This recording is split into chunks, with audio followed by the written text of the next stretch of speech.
खऱ्या अर्थानं एक पवार साहेबांच्या प्रती आदर व्यक्त करण्यासाठी केलेला एक आगळा वेगळा उपक्रम म्हणून याची नोंद होईल.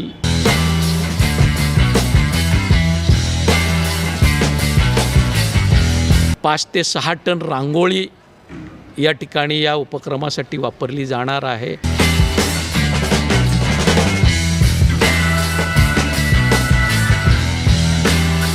ब्याऐंशीव्या वाढदिवसाच्या उपक्रमामध्ये हे सगळ्यात आगळं वेगळं आणि सगळ्यात उत्कृष्ट उपक्रम म्हणून गणला जाईल.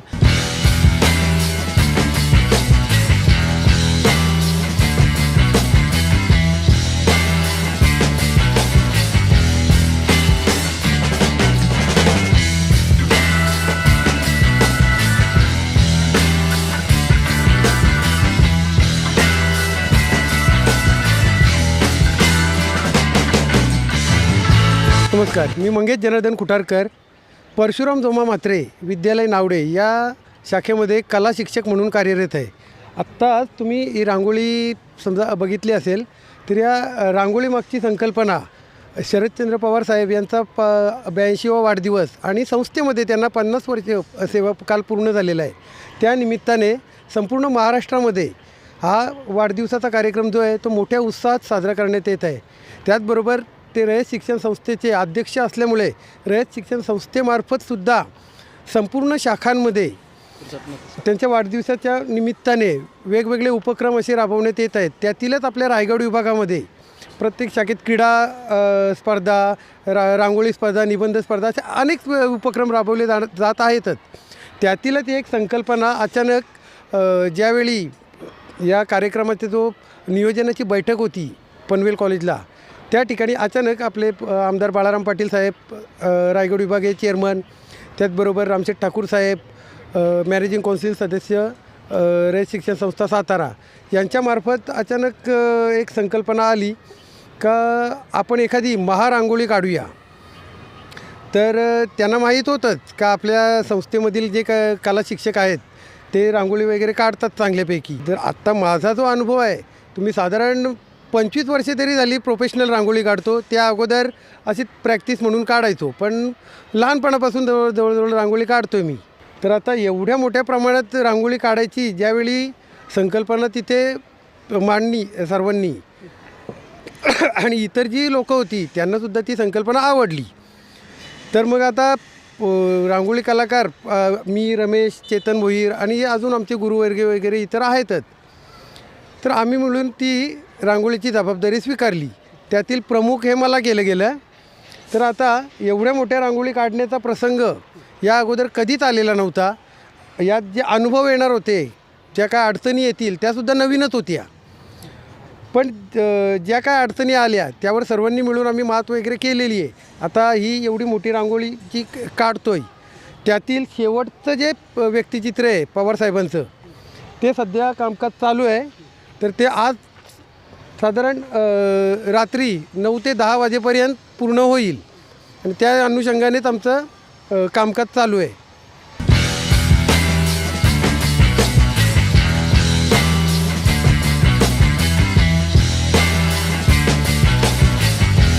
पहिली गोष्ट अडचण म्हणजे या ठिकाणी हा जो मैदान आहे तो आत्ता जेवढा एकदम पूर्ण प्लेन दिसतो सपाट तेवढा नव्हता. या ठिकाणी अनेक म्हणजे इथे बिल्डिंगचं काम चालू होतं.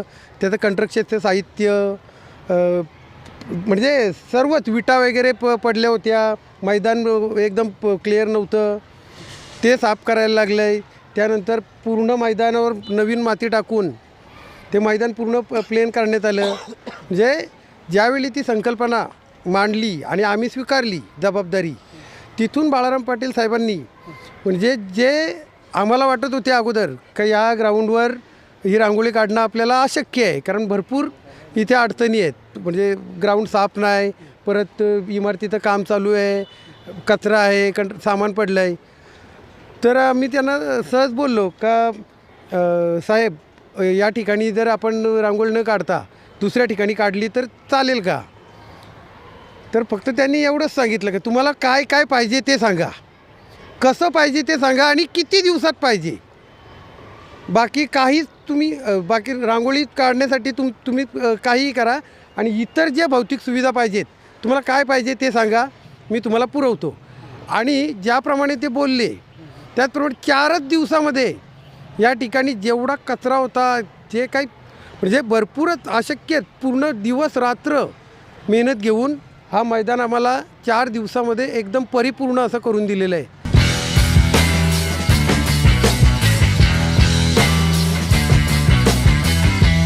साधारण ही आपली रांगोळी 40,000 स्क्वेअर फुटाची आहे. आम्ही सर्व हे शिक्षक रयत संस्थेचे कला शिक्षक आहोत.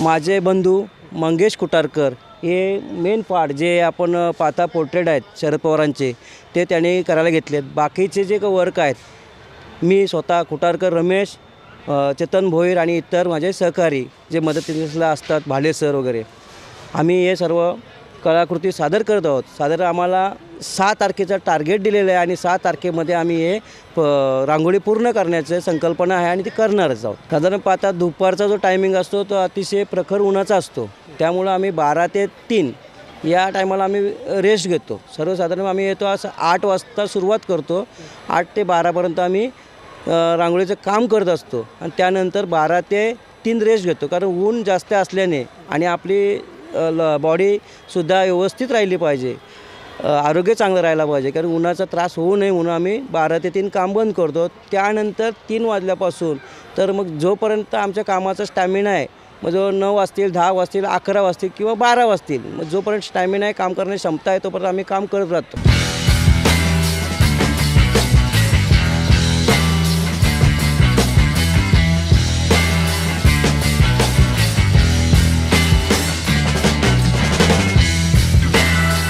सर्वप्रथम स्केल काढले, त्यानंतर मंगेश कुटारकरने स्केचेस सुरुवात केल्या पोर्ट्रेटच्या, त्यानंतर आम्ही रायटिंग बसवली. असे एक एक गोष्ट आम्ही फिलअप करत घेतला. रायटिंगपासून तिकडे मंगेश कुटारकर पोर्ट्रेट करत घेतला, आम्ही रायटिंग फिलअप करत घेतले.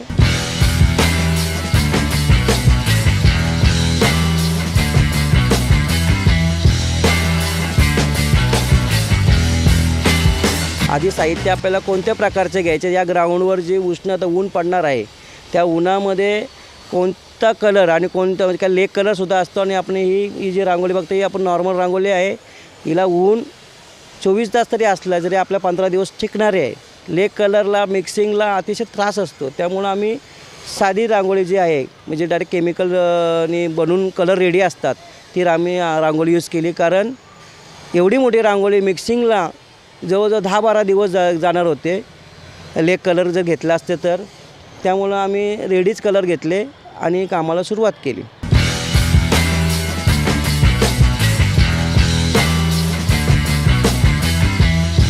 तुम्हाला हा पोर्ट्रेट दिसत असेल, या पोर्ट्रेटचा एक डोळा साधारण 17 फुटाचा असेल. म्हणजे हा पोर्ट्रेट किती लांबीचा असेल याचा अंदाज तुम्हाला येत असेलच. पोर्ट्रेटमध्ये कसा असतो, कॅरेक्टर मेन असतो. जर कॅरेक्टर चुकले तर तो पोर्ट्रेट गेला. तर मेन पार्ट हा कधी पण केला तर हा तुमचा पोर्ट्रेट हा मेन पार्ट आहे. स्केच गेला का तुम्ही कलर किती भारी करा त्याचा काही उपयोग होत नाही. सेकंड पार्ट आहे तुमचा रायटिंगचा. रायटिंगचा प्रत्येक पार्ट जो आहे, रायटिंगचा प्रत्येक अक्षर आहे, त्याची जरी साईज चुकली तरी अक्षर आपली बेस जाऊ शकतं. म्हणजे प्रत्येक गोष्ट ही रांगोळीसाठी आवश्यक आहे बाबा. स्केलपासून ते स्केच परत रंग भरण्यापर्यंत प्रत्येक पार्ट हा महत्त्वाचा आहे, कुठलाही कमी भाग नाही.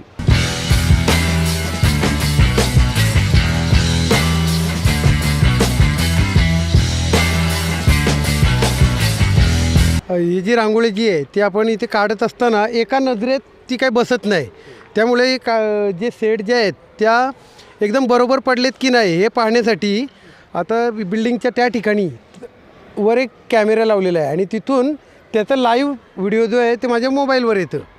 तर 15-15 मिनिटामध्ये मी ते चेक करतो का आपलं काम बरोबर चालू आहे का. आणि त्याचबरोबर दुसरी ड्रोन शूटिंगमध्ये सुद्धा पाहतो. तर आजपर्यंत तरी आत्तापर्यंत तरी काय असं फॉल्ट नजर आलेलंच नाही. झालं ते काम परफेक्टच झालेलं आहे. कारण हे जे स्क्वेअर आहेत एक एक स्क्वेअर पूर्ण व्यवस्थित करत जातो. टेक्नॉलॉजी हां, त्या ग्राफ जे टाकलेले आहेत त्या ग्राफनुसार जर या बॉक्समध्ये मी आलो तर हा बॉक्स तेवढा पूर्णपणे व्यवस्थित कंप्लीट करणार. मग पुढे जाणार. त्यामुळे तसं चुकण्याचा काही प्रश्न आलेलाच नाही अजूनपर्यंत सुद्धा.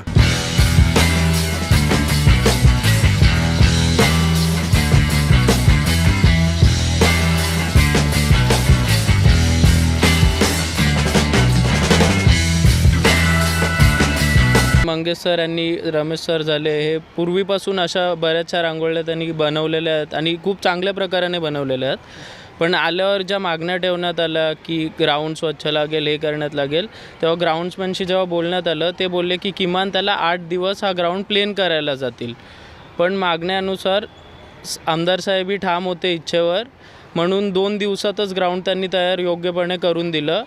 आणि दिवस रात्र मेहनत घेऊन आज तुम्ही पाहताय या स्वरूपाची रांगोळी महाराष्ट्रात पहिल्यांदा या शिक्षकांनी बनवली आहे. आता पहिल्या दिवसापासून मी बोलतो आहे तर कॅमेरावरून यांनी निरीक्षण करणे, पाहणं की कुठल्या चेहऱ्याचा आकार बरोबर आहे का, स्केच बरोबर आहे का, ग्राफ बरोबर आहे का, मग त्याची आखणी करून घेणे, त्यानंतर तो स्केच काढणे, त्या स्केचभोवती रांगोळी टाकणे, मग त्याचा चेहऱ्याचा शेड, त्याच्या मागच्या बॅकग्राऊंडचा शेड, फॉन्टचा आकार, हे सर्व पाहण्यापासून प्रत्येक गोष्टीवर बारकाईने लक्ष या शिक्षकांनी दिलेलं आहे. परिश्रमाला आलेलं फळ तुम्ही आता बघू शकता माझ्या मागे.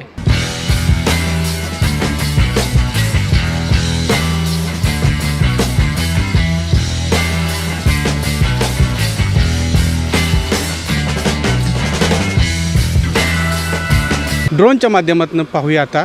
तर ही ज्या वेळेला आपण ही ड्रोनच्या माध्यमातून पाहिल त्यावेळी ह्यातल्या बारकावीसुद्धा आपण त्यांच्याकडनं ऐकून घेऊया.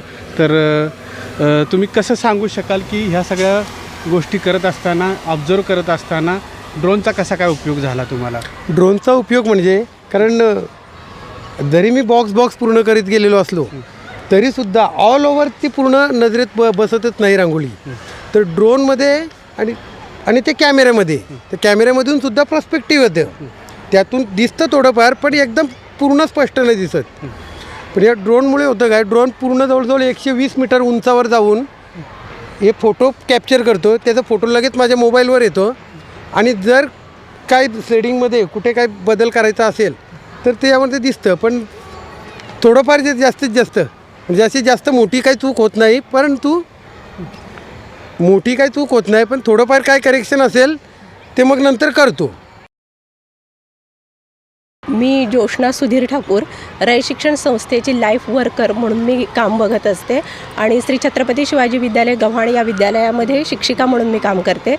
जेव्हा हा उपक्रम ठरला तेव्हा लोकनेते रामशेठ ठाकूर साहेब आणि विभागीय चेअरमन बाळूशेठ पाटील साहेब यांची ही संकल्पना होती की आपण विविध स्पर्धा घेतो आहे, शरद पवार साहेब जे संस्थेचे अध्यक्ष आहेत यांच्या 82व्या वाढदिवसानिमित्त कृतज्ञता सप्ताह रायगड विभाग साजरा करतो आहे. आणि या कृतज्ञता सप्ताहांतर्गत वक्तृत्व स्पर्धा, निबंध स्पर्धा, चित्रकला स्पर्धा, पोस्टर स्पर्धा, क्रीडा स्पर्धा आणि सगळ्यात महत्त्वाचं, सगळ्यात उठावदार असा हा महारांगोळी या पद्धतीचे उपक्रम जर रायगड विभागीय कृतज्ञता सप्ताहामध्ये साजरा केला जातो तर त्यातला हा महारांगोळी उपक्रम आहे जो संस्थेला पोहोचला पाहिजे. फक्त रायगडमध्ये नाही तर पूर्ण महाराष्ट्रात ही रांगोळी पोहोचली पाहिजे, यासाठी रेकॉर्ड ब्रेकिंग असं हे यांचं चाललेलं काम आहे. इथे जे कला शिक्षक काम करत आहेत, खरं तर ते शिक्षक असले तरी कलाकार म्हणून चित्रकला किंवा रांगोळी हे कलाकार म्हणून पूर्ण रायगडला ते परिचित आहेत. असे जे कलाकार आहेत ते मंगेश खुटारकर सर, हे समोर आहेत ते रमेश खुटारकर सर, चेतन भोईर सर यासारखे दिग्विजय असे असणारे आमचे मातब्बर कलाकार इथे काम करत आहेत. अहोरात्र ते काम करत आहेत. अगदी सकाळपासून रात्रीपर्यंत हा कार्यक्रम जास्त उठावदार व्हावा यासाठी ते दिवस रात्र काम करत आहेत. आणि तुम्ही बघू शकताय अतिशय चांगली सुबक कलाकृती त्यांची तयार झालेली आहे. 3 शरद पवार साहेबांचे मुद्रा चित्रण त्यांनी इथे तयार केलेले आहेत. त्याचबरोबर 82वा वाढदिवसाचा इथे लोगो तुम्हाला दिसतोय, रय शिक्षण संस्थेचा लोगो दिसतोय आणि अशा पद्धतीने 40,000 स्क्वेअर फीटमध्ये या रांगोळीला त्यांनी बसवलेलं आहे.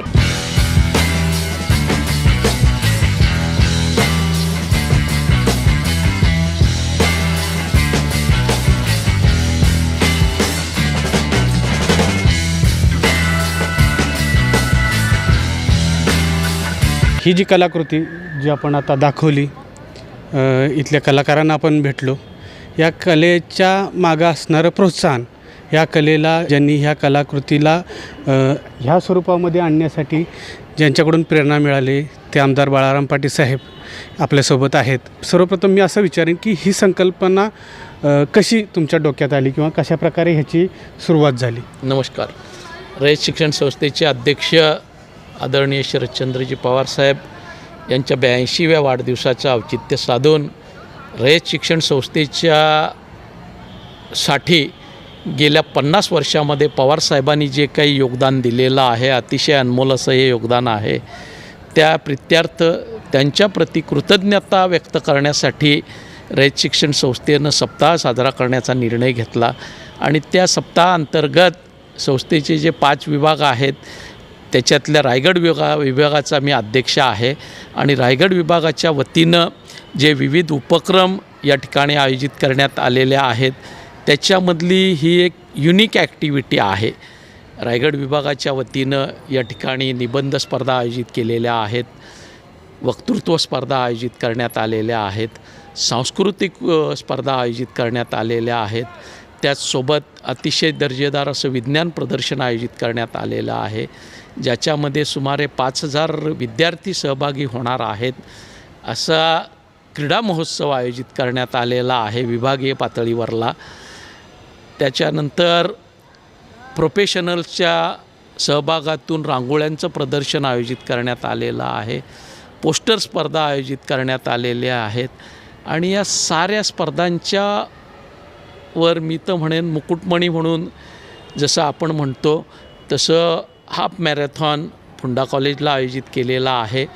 आणि माजी आमदार दत्तूशेठ पाटील शिक्षण प्रसारक मंडळाच्या कामोठे विद्यालयामध्ये या ठिकाणी 200 बाय 200 म्हणजे तब्बल 40,000 फुटांची रांगोळी आदरणीय पवारसाहेबांची या ठिकाणी रेखाटण्याचा महारांगोळीचा उपक्रम आपण आयोजित करण्यात आलेला आहे. संस्थेच्या विभागातील सर्व जे संबंधित मंडळी आहेत त्यांची बैठक आम्ही आयोजित केली आणि प्राचार्य गणेश ठाकूर यांच्या अध्यक्षतेखाली एक स्पर्धा समिती निर्माण करण्यात आली.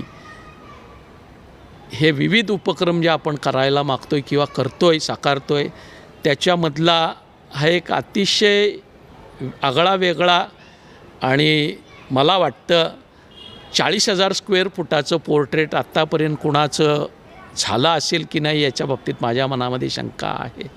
तर ते आमच्या संस्थेतील कला शिक्षक मंगेश कुटारकर, रमेश कुटारकर आणि चेतन भोईर यांनी या ठिकाणी साकारलेलं आहे. ही संकल्पनाही त्यांचीच आहे. त्याचं सुतोवाच त्यांनी माझ्याकडं केलं आणि आपण जे काही बघतोय ते विश्व या ठिकाणी साकार झालं. अजूनही 2 दिवसामध्ये प्रत्यक्ष ते पूर्ण झाल्यानंतर आपण निश्चितपणानं म्हणू शकू की यासमोर हेच संस्थेच्या साऱ्या 82व्या वाढदिवसाच्या उपक्रमामध्ये हे सगळ्यात आगळं वेगळं आणि सगळ्यात उत्कृष्ट उपक्रम म्हणून गणला जाईल असा विश्वास मला या ठिकाणी व्यक्त करावासा वाटतोय. 5 ते 6 टन रांगोळी या ठिकाणी या उपक्रमासाठी वापरली जाणार आहे. गेल्या 24 तारखेपासून हे कलाकार मंडळी या ठिकाणी राबते आणि आता कुठं ते पूर्णत्वाच्या टप्प्याला आलेले आहेत. ही रांगोळी विद्यार्थ्यांना, कलारसिकांना, पवारसाहेबांच्या वर प्रेम करणाऱ्या मंडळींना व्यवस्थितरित्या बघता यावी म्हणून आपण बघतोय की 30 फुटावर जमिनीपासून एक अतिशय चांगली विविंग गॅलरी आपण केलेली आहे.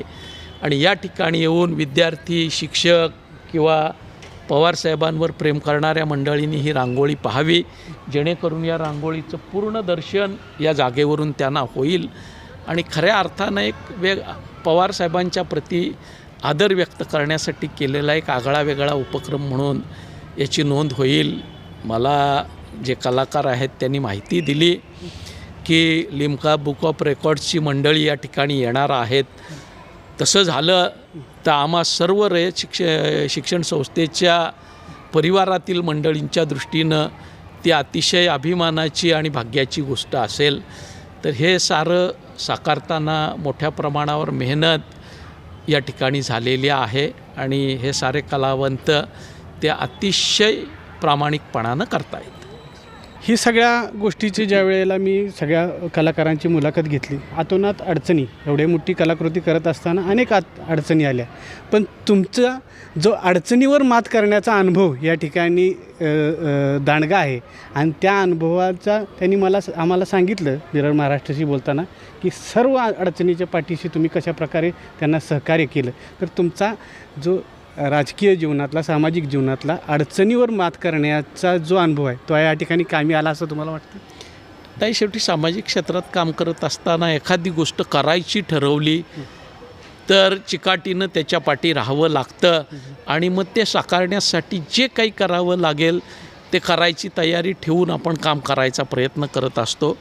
प्रामाणिकपणानं प्रयत्न केलं तर त्याला यश हे येतंच, असा माझा आत्तापर्यंतचा अनुभव आहे. तुम्ही एक पुरोगामी विचाराचे नेते आहेत. ही मोठी कलाकृती आहे, परंतु पवारसाहेबांची कलाकृती आहे, याचा काय तुम्हाला वेगळा आनंद तुम्ही व्यक्त कराल? खऱ्या अर्थानं जे काही शेतकरी कामगार पक्ष हा सातत्यानं पुरोगामी विचारांचा आणि डाव्या विचारसरणीचा पक्ष म्हणून कार्यरत आहे. राजकारणाच्या या सारीपाटामध्ये पवारसाहेबांचं आणि माझ्या वडिलांची अतिशय चांगली मैत्री होती. चांगले सहकारी म्हणून ते एकमेकासमवेत काम करत होते. रयत शिक्षण संस्थेच्या माध्यमातून काम करत असताना आम्हा मंडळींना जे काही अनुभव मिळाले त्याच्यामध्ये पवारसाहेबांच्या नेतृत्वाखाली काम करत असताना गणपतराव देशमुख हे रयत शिक्षण संस्थेचे उपाध्यक्ष होते. माझे वडील रयत शिक्षण संस्थेचे उपाध्यक्ष होते. एन डी पाटील सर प्रदीर्घ काळ संस्थेचे चेअरमन म्हणून कार्यरत होते.